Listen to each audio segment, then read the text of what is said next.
Good morning प्यारे बच्चों। कैसे हैं?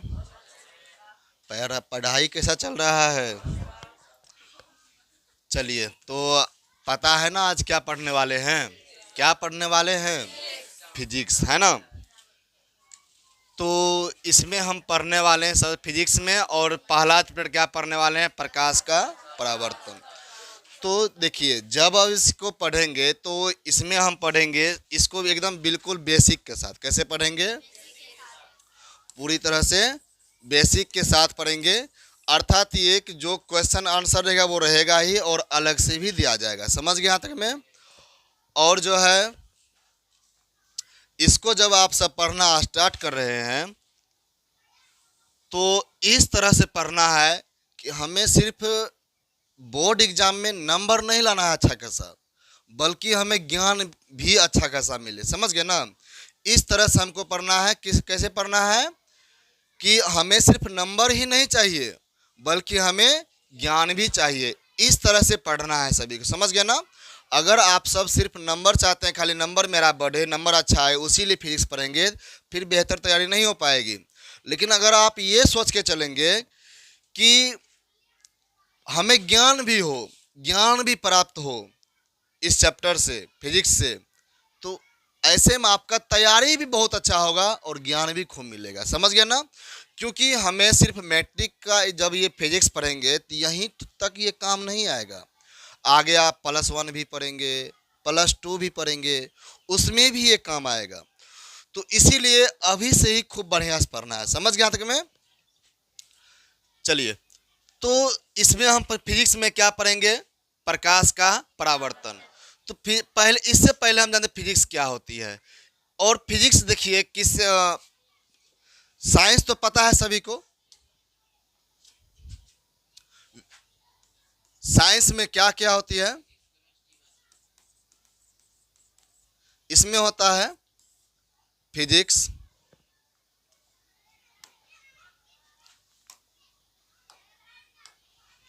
देखिए तो इसमें क्या क्या होता है? फिजिक्स होता है ना? और केमिस्ट्री और बायोलॉजी। इतना तो सबको पता है। बायो होता है। इन तीनों में जो पढ़ेंगे, तीनों को एकदम पूरा विस्तार से हम पढ़ेंगे। क्योंकि हमें अभी के लिए नहीं, आगे आने वाला समय के लिए भी पढ़ना है। अगर हम जॉब ईयर की भी तैयारी करेंगे, बहुत सारा चीज़ इससे मिलता जुलता रहेगा। समझ गए ना? तो इस तरह से पढ़ना है। तो आज हम क्या पढ़ेंगे इसमें? फिजिक्स। तो बता सकते हैं, इससे पहले बताए साइंस किसे कहते हैं? साइंस मतलब हो गया विज्ञान। विज्ञान किसे कहते हैं? विज्ञान। अगर इसको बचपन की भाषा में अगर इसको बोला जाए, जहां से हमें ज्ञान की प्राप्ति होती है, जहां से हमें, उसे हम क्या कहते हैं? विज्ञान कहते हैं, है ना? तो इस विज्ञान में जो भी हम पढ़ेंगे अब फिजिक्स। अब बताइए फिजिक्स किसे कहते हैं? हाँ, ये फिजिक्स भी जो है विज्ञान की ही शाखा है ना? विज्ञान के ही अंदर आते हैं ये। कह सकते हैं ये विज्ञान की शाखा है। तो फिजिक्स क्या होती है कि विज्ञान की वह शाखा है, प्रकृति में होने वाले, है ना, प्रकृति में होने वाले घटनाओं का हम अध्ययन करते हैं। फिजिक्स किसे कहते हैं?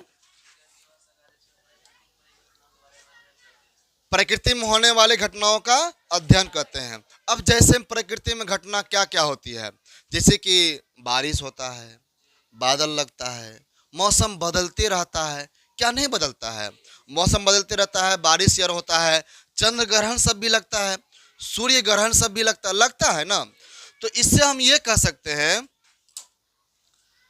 कि ये सब जितने भी होता है, इन्हीं का अध्ययन हम किस में करते हैं? फिजिक्स में करते हैं। किस में करते हैं हम? फिजिक्स में करते हैं। समझ गए? तो फिजिक्स में किसी को दिक्कत, प्रकृति में जितने भी घटनाएं होती है उनको अध्ययन करना, जानकारी प्राप्त करना, है ना, उसके बारे में तो निकालना एक तरह कह सकते हैं, है ना? तो वो क्या होती है? फिजिक्स कहलाती है। तो इनको परिभाषा में कैसे लिखेंगे आप? जैसे कि भौतिकी क्या है? तो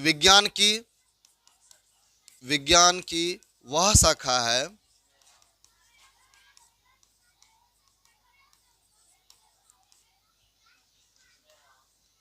विज्ञान की वह शाखा है जिसमें प्रकृति में होने वाली, है ना,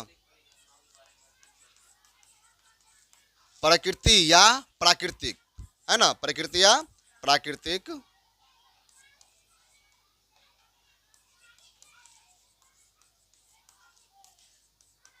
में होने वाली घटनाओं का, होने वाली घटनाओं का अध्ययन करते हैं। समझ गए यहाँ तक में? अध्ययन करते हैं। तो फिजिक्स में अब किसी कोई कभी हो भूलेंगे, अब तो याद रहेगा ना बढ़िया से। बोलिए फिजिक्स किसे कहते हैं? प्रकृति में होने वाली घटनाओं का अध्ययन करते हैं। जैसे में क्या होगा, जैसे मौसम का बदलना, है ना, मौसम का बदलना और बारिश होना यानी कि वर्षा होना, है ना, वर्षा होना, चंद्रग्रहण सूर्यग्रहण लगना, ये सब जितना भी है ये सारी चीज़ों का अध्ययन किस में करते हैं? हम फिजिक्स में करते हैं। समझ गया तक में? अब हम इसके अंदर चलते हैं। अच्छा, एक चीज़ हम पूछते हैं, बताइए प्रकाश किसे कहते हैं, या प्रकाश का काम क्या होता है? प्रकाश का काम क्या होता है? यानी कि हम ये कह सकते हैं प्रकाश का काम होता है हमको किसी भी वस्तु को देखने में मदद मिलती है ना। किसी भी वस्तु को, प्रकृति में जितने भी चीजें हैं, इन सभी को देखने में क्या करती है? यानी कि हम कह सकते हैं यहाँ पे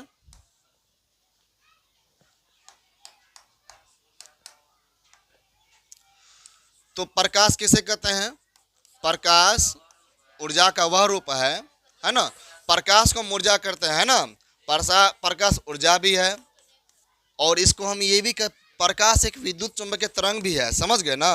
विद्युत चुंबकीय तरंग भी है।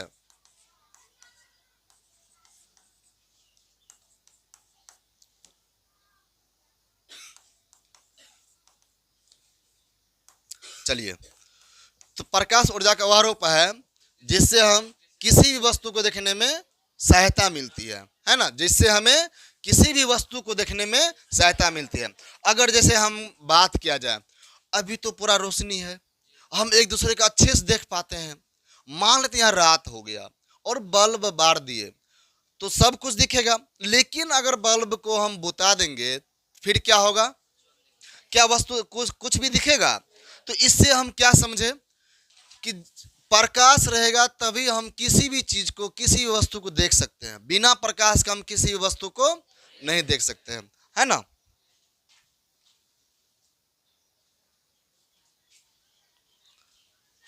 चलिए, तो हाँ, तो प्रकाश क्या है? एक ऊर्जा भी है ना। ऊर्जा का ही रूप है। और तो प्रकाश की उपस्थिति में हम किसी भी वस्तु को देखने में हमें सहायता मिलती है। समझ गया तक में? तो अब देखिए, प्रकाश का तो काम समझ गए। अब देखिए होता क्या है, जैसे कि हम कहीं जाते हैं, चाहे गाड़ी से जाए, साइकिल से जाए, पैदल जाए, एक तो स्पीड होती है, चाल नहीं होती है। जैसे कि भाई हम कहीं पहुंचते हैं तो वहां देखते हैं भाई कितना समय में पहुंचे, कितना दूर आए, तो ये सब देखते हैं। तो कह सकते हैं इसी तरह प्रकाश भी, अगर मान लीजिए कि यहाँ पर हम टॉर्च बारेंगे, तुरंत है वहां पहुंच जाएगा, नहीं पहुंचता है। इसका मतलब बारे कहाँ और फिर भी जल्दी जल्दी वहां पहुंच गया, नहीं पहुंचा। तो इसका मतलब ये हुआ कि प्रकाश की चाल कितनी है। प्रकाश आखिर में जो गया, प्रकाश किस स्पीड से गया जो कि इतना जल्दी पहुंच गया। तो प्रकाश की चाल क्या होती है? प्रकाश की चाल जो होती है 3 गुना 10⁸ मीटर प्रति सेकेंड। अगर इसी को हम इसमें बदल दें, किलोमीटर में, किसमें बदल दें, तो ई बन जाएगा 3 लाख, है ना, 3 लाख किलोमीटर प्रति सेकेंड। अब बात किया जाए, हम जब अगर यहाँ से हम बाजार भी जाएंगे तो बताइए कि कितना देर में पहुँचेंगे? 15 मिनट, 20 मिनट, गाड़ी से जाएंगे तो पहुँचेंगे। लेकिन ये प्रकाश देखिए, ये 1 सेकेंड में, 1 सेकेंड मतलब जानते हैं ना, 1 सेकेंड में कितना किलोमीटर? 3 लाख किलोमीटर ये दूरी तय करता है। और नहीं तो ऐसे अगर बात करेंगे 3 × 10⁸ मीटर पर सेकेंड, मतलब 1 मीटर में जो है ये 3 × 10⁸ दूरी, इतना दूरी तक तय करता है। समझ गया यहाँ तक में? चलिए, तो प्रकाश की चाल याद रखना है, मीटर में क्या होती है? प्रकाश की चाल क्या होती है? 3 × 10⁸ मीटर पर सेकेंड, या फिर इसको किलोमीटर में बात किया जाए तो 3 लाख किलोमीटर प्रति सेकेंड। याद रखेंगे। अब देखिएगा ध्यान से, प्रकाश, अब इधर से हम टॉर्च बारे, ठीक है, टॉर्च बारेंगे इधर, भागेगा इधर, ऐसा होगा, तब सीधे ना जाएगा, मतलब यहां बारेंगे वो सीधे जाएगा। इसका मतलब ये कह सकते हैं कि प्रकाश किस रेखा में गमन करती है? सरल रेखा में, है ना। प्रकाश सरल रेखा में गमन करती है। समझ गए? प्रकाश सरल रेखा में गमन करती है। सरल रेखा मतलब सीधी रेखा, है ना। प्रकाश सीधी रेखा में गमन करती है। समझ गया तक में? तो इनको याद रखिएगा ना सबको। ठीक, प्रकाश हमेशा किस रेखा में गमन करती है? सीधी रेखा में, है ना। एक चीज कहा गया है, अगर प्रकाश के आगे हम कोई छोटी सी वस्तु रख देते हैं तो प्रकाश सीधी जाने के बजाय मतलब उसके साइड से निकल जाती है। समझ गए ना, थोड़ा सा मुड़ जाती है। कहने मतलब ये, अगर ये प्रकाश सीधे आ रही है, समझ गए, प्रकाश इस तरह सीधे आ रही है, अगर इसके आगे में हम कोई छोटी सी वस्तु रख दें तो प्रकाश क्या होती है? थोड़ी सी मुड़ जाएगी, मतलब मुड़ करके फिर से ये आगे निकलेगी इस तरह से। तो यानी कि प्रकाश के आगे हम जब तक कि हम कोई छोटी वस्तु ना रखेंगे तो ये मुड़ेगा नहीं, बल्कि कह सकते हैं प्रकाश हमेशा सीधी रेखा में गमन करती है। समझ गया तक में? प्रकाश के जो जो गुण थे समझ गया तक में?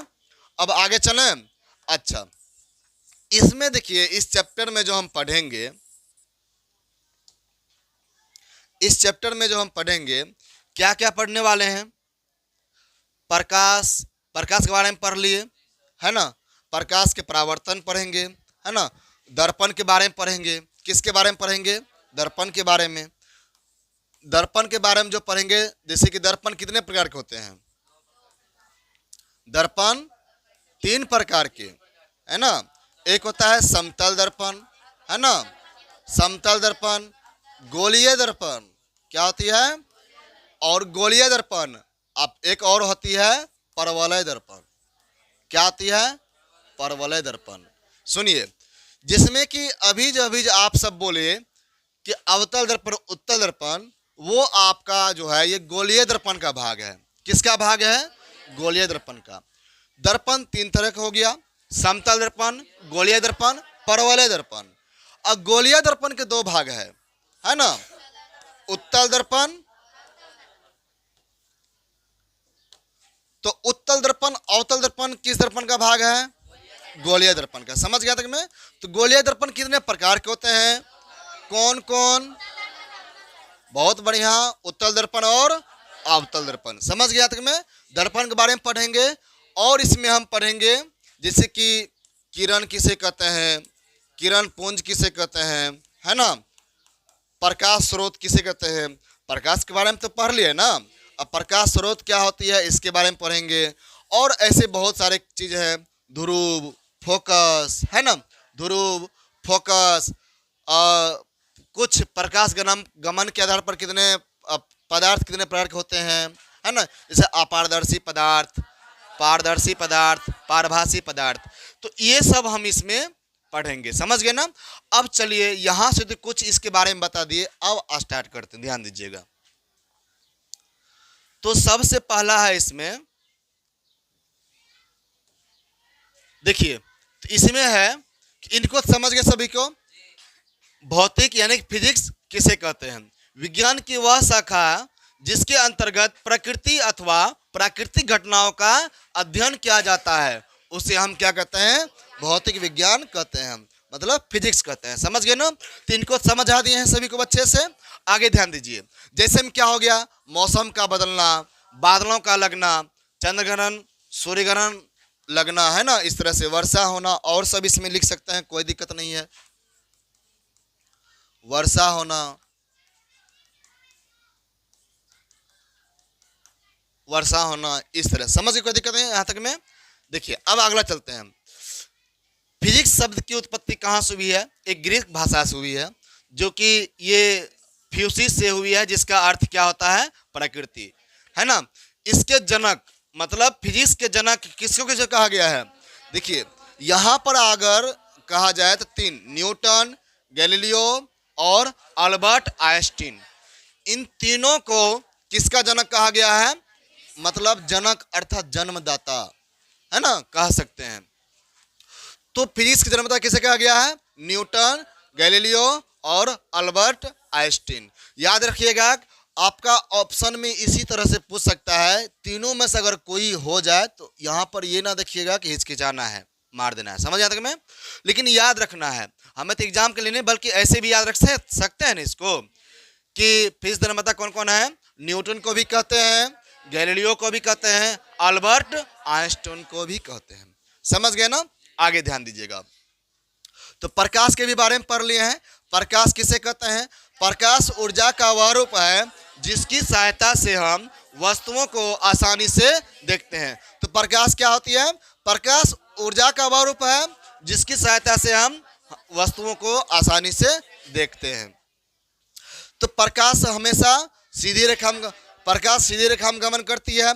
निर्वात में प्रकाश की चाल। अब सबसे बड़ी बात, निर्वात का मतलब क्या होती है?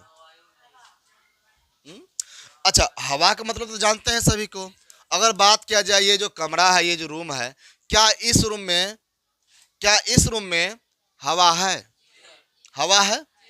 इसका मतलब अगर रूम को पूरा पैक कर दें इधर उधर हर जगह से, तो मतलब अंदर में जहां पर हवा की एक अंश भी ना हो, जहां पर हवा की, तो उसे ही कहते हैं निर्वात। निर्वात का मतलब जहां हवा ना हो। निर्वात का मतलब क्या होती है? जहां हवा ना हो। यहां पर लिख दें क्या? चलिए, निर्वात का मतलब क्या होती है?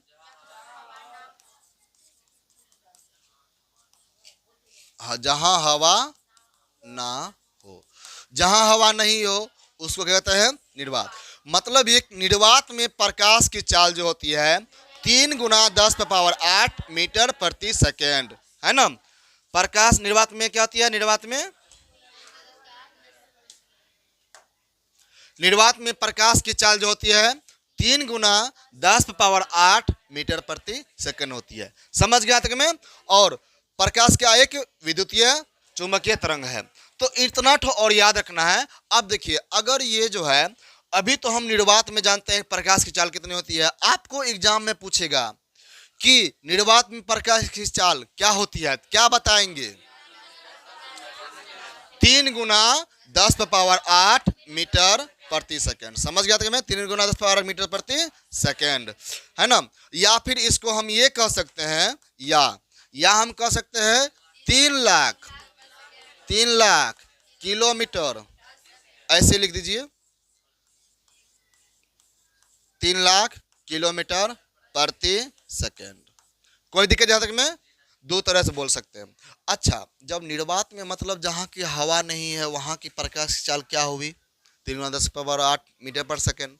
लेकिन अगर जहां हवा हो तब प्रकाश चाल क्या होगी? उतना ही होगी।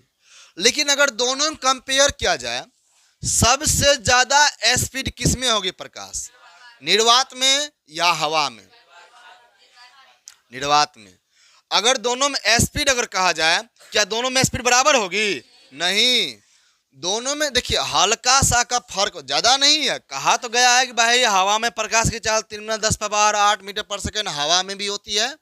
अगर एग्जाम में ये भी पूछ दे हवा में प्रकाश की चाल क्या होती है, 3 गुना 10⁸ मीटर पर सेकेंड या फिर 3 लाख किलोमीटर पर सेकेंड। समझ गए?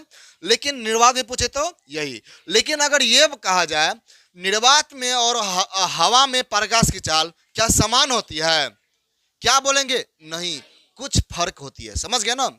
क्योंकि हवा में जब प्रकाश डालते हैं तो हवा के साथ जब वो टकराता है ना, तो हवा अति प्रकाश को थोड़ा रोकता है। वो क्या करता है?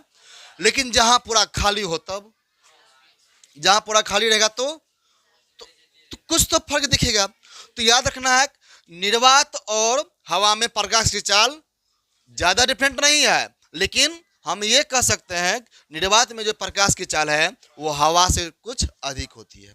समझ गया तक में? लेकिन दोनों में दूरियां की अगर बात किया जाए, दूरी लेकर के, तो इतना ही याद रखना, समान ही। समझ गया ना? लेकिन ज्यादा स्पीड किस में होती है? निर्वात में। तो आगे हम पढ़ेंगे पानी में भी प्रकाश की चाल, है ना, कांच में भी प्रकाश की चाल, ये सब हम इसमें पढ़ेंगे। समझ गया तक में? आगे ध्यान दीजिएगा। अगला चलिए,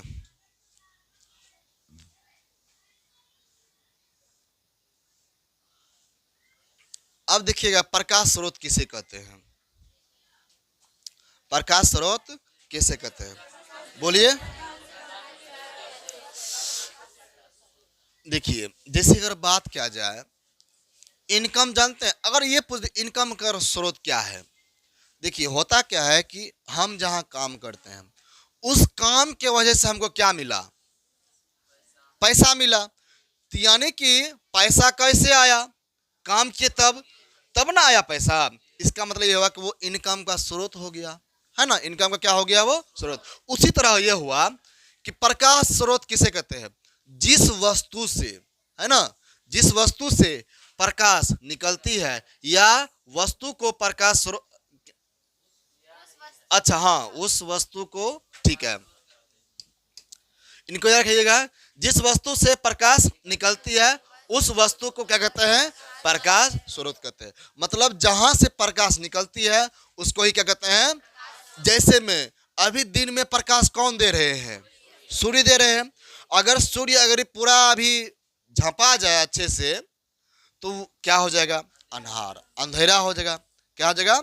अंधेरा हो जाएगा। तो यानी कह सकते हैं कि दिन में जो हमें हर एक वस्तु को देखने में जो पाते हैं तो किसी मदद से? सूर्य की मदद से।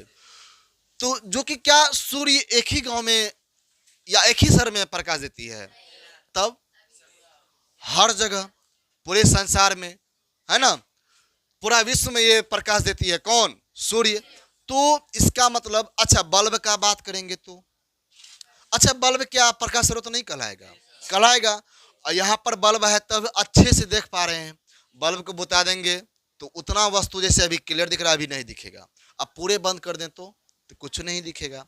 तो हम ये कह सकते हैं, जैसे में हम ये कह सकते हैं बल्ब हो गया, सूर्य हो गया, जलती हुई लालटेन हो गया, मोमबत्ती हो गया, है ना, ये सब क्या है? प्रकाश स्रोत है। तो और अगर जो ध्यान दीजिए, चलिए, तो क्या है यहाँ पर प्रश्न? प्रकाश स्रोत किसे कहते हैं, है ना? प्रकाश स्रोत। जैसे कि इनकम का स्रोत होता है, नहीं होता है, इनकमर का स्रोत होता है, उसी तरह यहाँ पर प्रकाश स्रोत मतलब उस वस्तु को कहते हैं जहाँ से प्रकाश निकलती है। जहाँ से प्रकाश निकलती है उस वस्तु को ही क्या बोलते हैं? प्रकाश का स्रोत कहते हैं। समझ गया तक में? अगला ध्यान दीजिए। अब जैसे में क्या होगा? जलती हुई बल्ब, बल्ब से क्या प्रकाश नहीं निकलती है तो बल्ब क्या कहला जाएगी? प्रकाश का स्रोत कहला जाएगा, है ना? और जैसे कि सूर्य, सूर्य से प्रकाश क्या नहीं निकलती है? क्योंकि आज सूर्य के ही ना वजह से दिन में भी रोशनी है कि नहीं है? सूर्य के वजह से भी दिन में रोशनी है, इसीलिए हम कह सकते हैं सूर्य भी क्या है? प्रकाश स्रोत है। और जलती हुई लालटेन, जलती हुई लालटेन, लालटेन सब तो जानते हैं पहले बल्ब और जब उतना नहीं था फिर किसका उपयोग करते थे? लालटेन सबका ही। तो यहाँ पर ध्यान दीजिएगा सभी को। तो लालटेन हो गया, मोमबत्ती हो गया, मतलब जहां जहां से प्रकाश निकलती है उस वस्तु क्या कहेंगे? प्रकाश स्रोत कहेंगे। क्या लकड़ी प्रकाश स्रोत होगा? चलिए ध्यान दीजिए। अरे उसको सटा दो।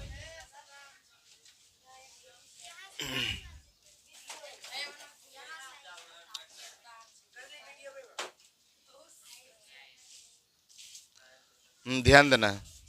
चलिए आगे देखिए, अगला क्या है? प्रकाश स्रोत। देखिए जैसे कि हम पढ़े अभी प्रकाश स्रोत, जहां जिस वस्तु से प्रकाश निकलती है उस वस्तु को ही क्या बोलते हैं? प्रकाश स्रोत कहते हैं।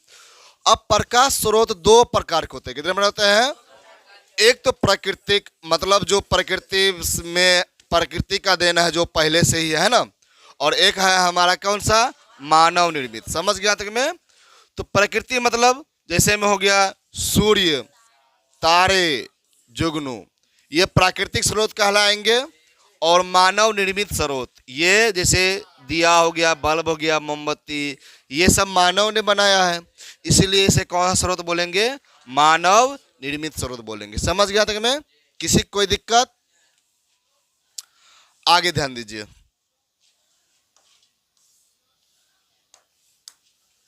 अगला है प्रदीप्त पदार्थ या आत्मदीप पदार्थ।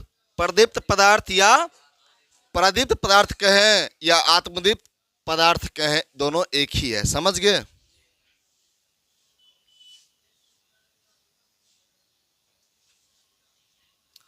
ध्यान दीजिएगा। तो प्रदीप्त पदार्थ किसे कहते हैं? वे वस्तुएं जो स्वयं प्रकाश उत्सर्जित, वो पदार्थ जो स्वयं प्रकाश उत्सर्जित करती है उसे क्या कहते हैं? प्रदीप्त पदार्थ कहते हैं। समझ गए मैं? जैसे कि सूर्य, तारे, जुगनू, इन सभी के बारे में सुने हैं, ये सब खुद प्रकाश देती है ना, तो ये सब प्रदीप्त पदार्थ मतलब जो खुद से प्रकाश को उत्सर्जित करता है, जो खुद प्रकाश देती है, उसे किसी और की जरूरत नहीं पड़ती है। क्या बोले? बल्ब में बिना बिजली के जलेगा? जरा सोच के देखना है। वैसे ये कहलाएगा, कोई दिक्कत नहीं है। समझ गए ना? चलिए, तो वे वस्तुएं जो स्वयं प्रकाश उत्सर्जित करती है प्रदीप्त पदार्थ कहते हैं, वो इसमें भी आएगा। समझ गए? अगला, तो अदीप्त पदार्थ मतलब जो स्वयं प्रकाश उत्सर्जित नहीं करती है। अदीप्त पदार्थ कौन सा कहलाएगा? वे वस्तुएं जो स्वयं प्रकाश उत्सर्जित नहीं करती है, अदीप्त पदार्थ कहलाती है। जैसे में ग्रह, ग्रह के पास अपना प्रकाश नहीं है। जो वस्तुएं सब हो गया है ना, ये सब चीज हो गया, इन सभी के पास अपना प्रकाश नहीं है। तो बोलिए फटाफट, तो प्रदीप्त पदार्थ किसे कहते हैं? वे वस्तुएं जो स्वयं प्रकाश उत्सर्जित करती है उसे प्रदीप्त पदार्थ करते हैं। जैसे में सूर्य, जुगनू। चलिए आगे। और अदीप्त पदार्थ वे वस्तुएं जो स्वयं प्रकाश उत्सर्जित नहीं करते हैं। जैसे में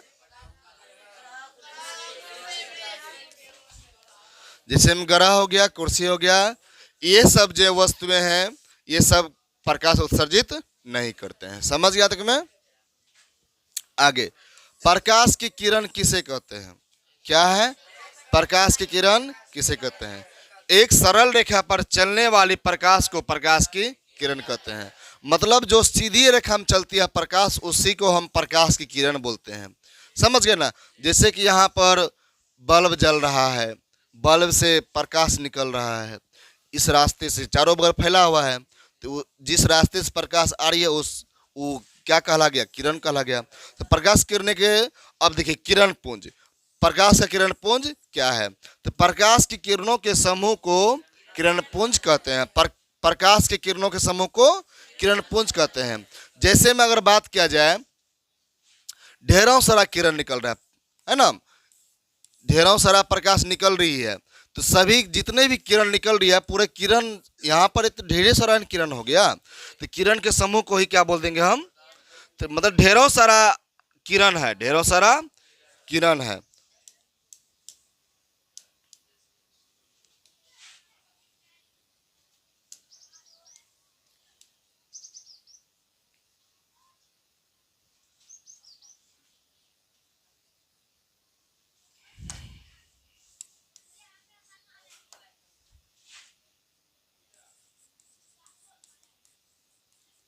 ठीक है, चलिए देखिए, तो प्रकाश की किरण पुंज क्या है? किरणों के समूह को किरण पुंज कहते हैं। मतलब ढेरों सारा अगर किरण रहेगा तो उन्हें क्या करेंगे? किरण पुंज कहेंगे। ढेरों सारा अगर किरण रहेगा तो किरण पुंज कहेंगे। समझ गए? आगे ध्यान दीजिएगा। यहां तक में किसी को दिक्कत नहीं ना है? अब देखिए, किरण पुंज समझ गए। अगला है इसमें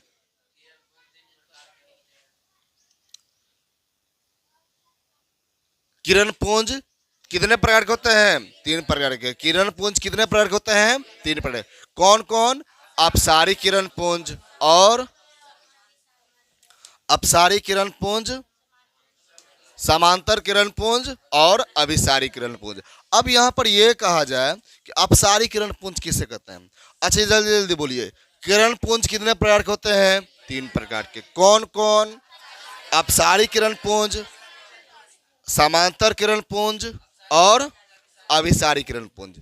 समझ गए तक में? तो अपसारी किरण पुंज क्या किसे कहते हैं? ऐसे किरण पुंज, इस किरण पुंज में प्रकाश की किरणें एक बिंदु से फैलती हुई। मतलब अपसारी किरण पुंज में क्या होती है कि प्रकाश एक ही बिंदु से चारों बगल निकलेगी। एक ही जगह से प्रकाश ढेरों सारा निकलती है ना। तो एक ही बिंदु से ढेरों सारा प्रकाश निकलती है, उसे अपसारी किरण पुंज कहते हैं। ढेरों सारा किरण निकल रही है तो किरण पुंज तो होगा ही, लेकिन एक ही जगह से निकल रही है, ढेरों सारा नहीं निकल रही है। इनको समझ रहे हैं ना? ढेरी सारा एक ही जगह से निकल रही है, तो इसलिए हम इसको कह सकते हैं कि ये कौन सा किरण पुंज है? अपसारी किरण पुंज। तो अपसारी किरण पुंज किसे कहते हैं? जल्दी जल्दी बोलिए। जो एक ही बिंदु से, तो इस प्रकार किरण पुंज में प्रकाश किरणें एक बिंदु से फैलती है। चलिए, तो उसे क्या कहते हैं? अपसारी किरण पुंज कहते हैं। तो अपसारी में कोई दिक्कत नहीं ना है। अब देखिए, अब चलते समांतर। समांतर में आपका क्या है? समांतर तो मतलब जानते ही हैं, जैसे समांतर रेखा, यानी कि दोनों रेखाएं आमने सामने है ना, समांतर है। उसी तरह समांतर किरण पुंज। किरण पुंज मतलब बहुत सारा किरण। बहुत सारा किरण क्या है? समांतर। ढेरों सारा किरण क्या होगा? समांतर। तो ऐसे किरण पुंज में प्रकाश की किरण एक दूसरे के समांतर होती है। समांतर किरण पुंज किसे कहते हैं? ऐसे किरण पुंज में प्रकाश की किरणें एक दूसरे के समांतर होती है। मतलब अपसारी में तो हम सीखे थे कि एक ही बिंदु से चारों बगल प्रकाश फैलती है ना, एक ही बिंदु से प्रकाश निकलती है, उसे अपसारी किरण पुंज कहते हैं। लेकिन समांतर किरण पुंज क्या होती है? ढेरों सारा जो किरण होगा वो सभी किरण एक दूसरे के समांतर होगी। ना तो ये ऐसे जाएगी, ना ऐसे, ना ऐसे, बल्कि जितने भी किरण है क्या ऐसे ये जाएगी? नहीं, तो एकदम एक दूसरे के समांतर होगी किरण। समझ गए ना? तो उसे क्या कहते हैं? समांतर किरण पुंज कहते हैं। तो समांतर में अपसारी में किसी को दिक्कत, और अपसारी में सीखे थे कि एक ही जगह से प्रकाश फैलती है। अभिसारी में चारों बगल से प्रकाश आकर के एक के जगह जमा हो जाती है। अभिसारी किरण पुंज किसे कहते हैं? इस प्रकार के किरण पुंज में प्रकाश की किरणें एक बिंदु पर आकर मिलती है। इस प्रकार किरण पुंज में प्रकाश की किरणें एक ही बिंदु पर आकर जमा मिलती है। समझ गए ना? तो मतलब यहाँ पर अपसारी में हम सीखे थे एक बिंदु से फैल जाती है, एक ही बिंदु से सभी किरण निकल जाती है। लेकिन उसमें क्या होता है? चारों बगल से किरण आएगा, एक जगह जमा हो जाएगा। समझ गए ना? तो ये एरो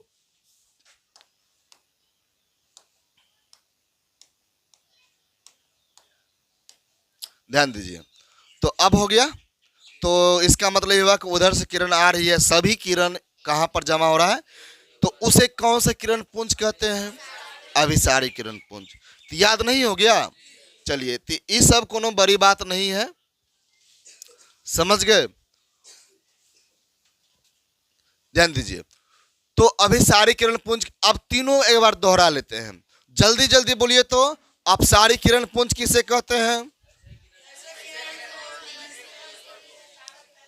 ऐसे किरण पुंज प्रकाश की किरणें एक ही बिंदु से फैलते हुए प्रतीत होती है ना, उसे क्या कहते हैं? अपसारी किरण पुंज। समांतर किरण पुंज, ऐसे किरण पुंज जो सभी किरणें आपस में क्या हो? समांतर हो, उसे समांतर किरण पुंज कहते हैं। और अभिसारी किरण पुंज है ना, ऐसे किरण पुंज जिसमें एक ही जगह पर आकर के मिलती है, उसे क्या कहती है? उसे अब अभिसारी किरण पुंज कहते हैं। यहां तक में किसी को दिक्कत? तो बताइए किरण पुंज कितने प्रकार के होते हैं? 3 प्रकार के होते हैं। कौन कौन? अपसारी किरण पुंज, अभिसारी किरण पुंज, समांतर किरण पुंज। तो तीनों में क्या क्या फर्क है सब समझ गए। अभिसारी मतलब चारों बगल से प्रकाश आएगी, एक ही जगह पर जमा अर्थात अभिसरित हो गई, है ना, उसे अभिसारी किरण पुंज कर देंगे। अपसारी एक ही बिंदु से चारों बगल फैल जाती है। समांतर सभी किरण एक दूसरे के समांतर होगी। समझ गए यहां तक में? आगे ध्यान दीजिए, अगला है प्रकाश के गमन के आधार पर पदार्थ कितने प्रकार के होते हैं, है ना। तो प्रकाश के गमन के आधार पर पदार्थ कितने प्रकार के होते हैं। चलिए तो प्रकाश गमन के आधार पर कितने प्रकार होते हैं? 3 प्रकार के होते हैं, है ना। प्रकाश गमन के आधार पर पदार्थ 3 प्रकार के होते हैं। जैसे पारदर्शी पदार्थ, अपारदर्शी पदार्थ, पारभासी पदार्थ। पारदर्शी पदार्थ, अपारदर्शी पदार्थ, पारभासी पदार्थ। वे पदार्थ जिनसे होकर प्रकाश आसानी से पार कर जाता है, पारदर्शी पदार्थ कहलाता है।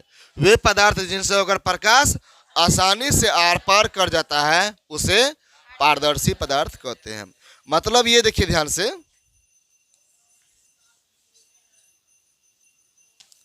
देखिए जैसे कि अगर बात किया जाए, बोतल सब देखे हैं, बोतल देखे हैं आप सब, कांच देखे हैं, इन सभी में अगर हम प्रकाश डालेंगे, क्या लगता है इससे आर पार नहीं करेगा? करेगा ना। आजकल तो बल्ब यार देखे होंगे जरूर, पहले के समय में बल्ब को सुरक्षा रखने के लिए कहीं कोई ढेला ना मार दे, गिट्टी ना मार दे, बल्ब में हम सब अलग से डिब्बा लगा के रखते हैं। नहीं रखते थे? रखते थे ना, डिब्बा लगा के रखते थे। क्यों? ताकि, लेकिन क्या डिब्बा जैसे ही लगाते थे क्या प्रकाश नहीं देता था? क्या डिब्बे के अंदर ही रहता था? क्या दिखता नहीं था हर जगह? फिर भी प्रकाश निकलता था। इसका मतलब बल्ब से प्रकाश निकला, डिब्बा के आर पार करते हुए प्रकाश फिर फैल गया, निकल गया, है ना। तो इसका मतलब बोतल तब कौन सा पदार्थ कहलाएगा? पारदर्शी पदार्थ। क्यों? क्योंकि बोतल से अगर इस बार प्रकाश डालेंगे, इस पार प्रकाश डालेंगे तो उस पार निकल जाएगी, है ना। इस पार डालेंगे प्रकाश, उस पार निकलेगा, तो उसे हम पारदर्शी पदार्थ करते हैं। शीशा तो सब देखे हैं, आजकल तो घर के खिड़की और में लगाता है बहुत सारे लोग यार, ऐसे कई सारे शीशे देखे होंगे। शीशा में देखे होंगे ई पार डालते हैं प्रकाश, तो क्या उस पार नहीं निकलता है? घर में ट्राई कर लीजिएगा, है ना। तो इस पार डालेंगे प्रकाश तो उस पार निकलता है, पता है इन सभी को। तो कांच भी क्या कहलाएगा? पारदर्शी पदार्थ कहलाएगा। और अगर बात किया जाए, ध्यान दीजिए, और अगर बात किया जाए जैसे कि और पानी, पानी में कोई समझ सकते हैं पानी को? क्या पानी में क्या प्रकाश आर पार होती है? बोलिए, होती है। पानी में भी प्रकाश, इसका मतलब पानी भी कौन सा पदार्थ कहलाएगा? पारदर्शी पदार्थ कहलाएगा। इस तरह से तो बताइए, तो पारदर्शी पदार्थ किसे कहते हैं? वे पदार्थ जिनसे अगर प्रकाश आसानी से पार कर जाता है, उसे पारदर्शी पदार्थ कहते हैं। समझ गए? आगे ध्यान दीजिए, अगला है अपारदर्शी पदार्थ। सेम उल्टा, उसमें पार कर मतलब उसमें प्रकाश को अपार से पार जाने देता था, इसमें नहीं जाने देगा, पूरा रोक लेगा। जैसे हम बताइए, ईटा हो गया। वे पदार्थ जिनसे होकर प्रकाश को नहीं जाने देती है ना, अपने से अगर नहीं जाने देती है, उसे अपारदर्शी पदार्थ कहते हैं। जैसे कि अगर बात किया जाए तो ईंट, है ना, ईंट, पत्थर, है ना, ईंट पत्थर हो गया, और बहुत सारे ऐसे वस्तु हैं, लकड़ी सब हो गया। इन सभी से ऐसा है, जैसे कि मान लीजिए ये लकड़ी है ना, वैसे उठाएंगे नहीं, समझ रहे हैं ना। अच्छा मान लीजिए ये लकड़ी है, इसके इस पार हम प्रकाश बारेंगे, क्या ई पार निकलेगा? इसका मतलब ये कौन सा पदार्थ कहलाएगा? कौन सा पदार्थ करेगा? अपारदर्शी पदार्थ। क्यों? क्योंकि प्रकाश, अब जल्दी जल्दी आप ही सब बोलिए, अपारदर्शी पदार्थ किसे कहते हैं? वे पदार्थ जिनसे अगर प्रकाश आर पार नहीं होती है या अपने से अगर नहीं जाने देती है प्रकाश को, उसे क्या कहते हैं? अपारदर्शी पदार्थ कहते हैं। समझ गए? अपारभासी, एगो में मतलब एगो में पूरे जाने दिया, एगो में पूरे रोकिए दिया, और एगो में थोड़ा थोड़ा जाने देगा। समझ गए ना? उसी को क्या कहेंगे? पारभासी। क्या कहेंगे उसको? पारभासी पदार्थ कहेंगे। समझ गए ना?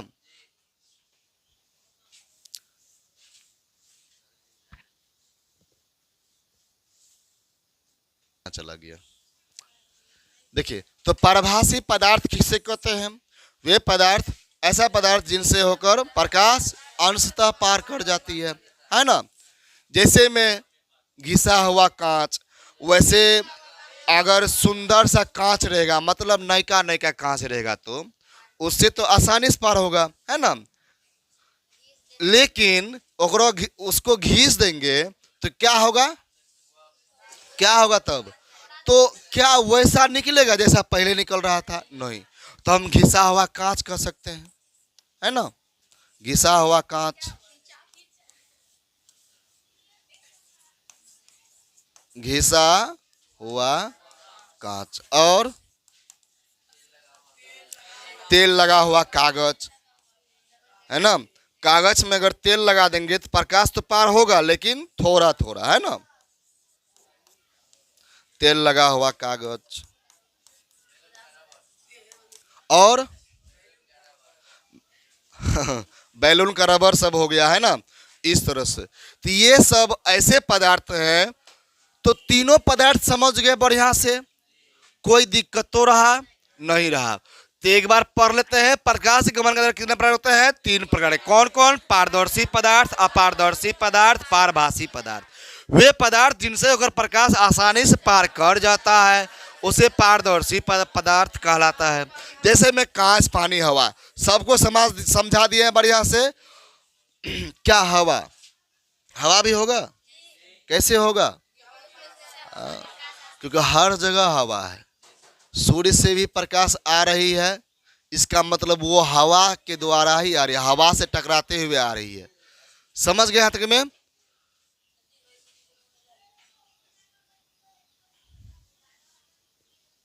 चलिए ध्यान दीजिए।